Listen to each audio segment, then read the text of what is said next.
All right. Hey, everyone. So before we get started with number 1 of the homework, I'm going to change some stuff about the notes just to stay more consistent.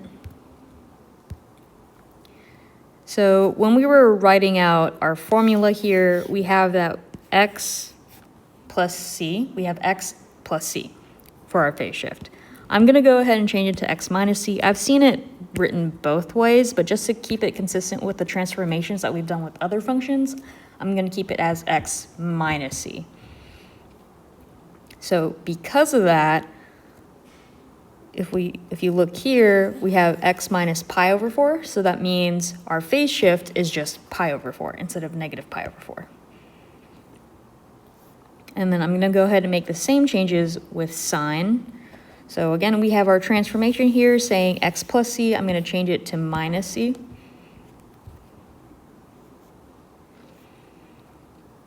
So that means I'm going to go ahead and rewrite this example problem where it says x plus pi. I'm going to rewrite that as x minus negative pi. So then here we have that our phase shift is now negative pi. All right, so we're going to keep that in mind when we're answering our homework. All right, so let's go ahead and take a look at number 1 here. So amplitude is the distance between the midline to the max point or the midline to the min point. So it looks like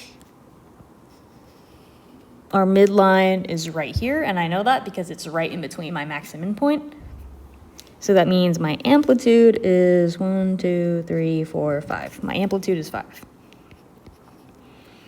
All right, now let's talk about period.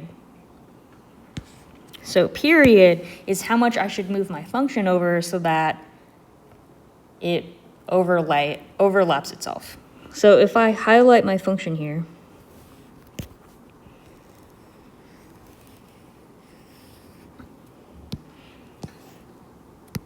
and I move it,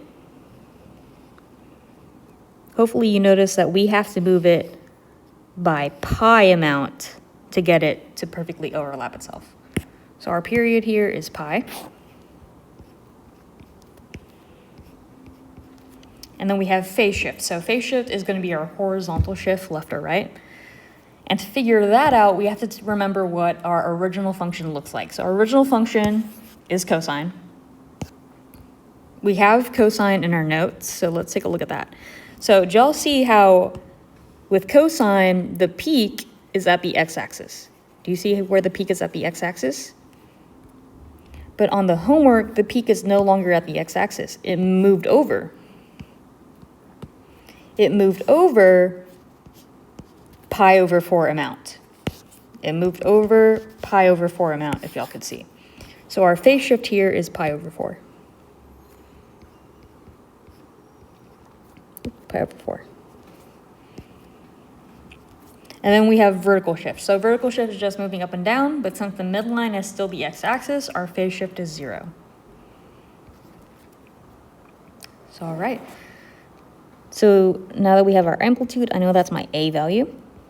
So I have A cosine,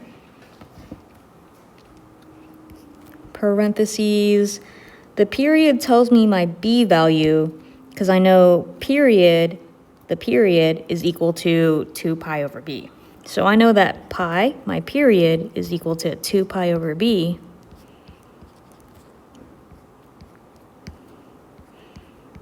So then I know that if I solve for b, I get that it equals 2.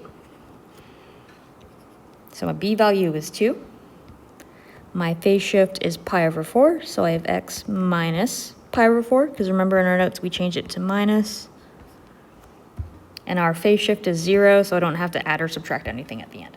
So that is how you do number 1. Please let me know if you have any questions, and yeah.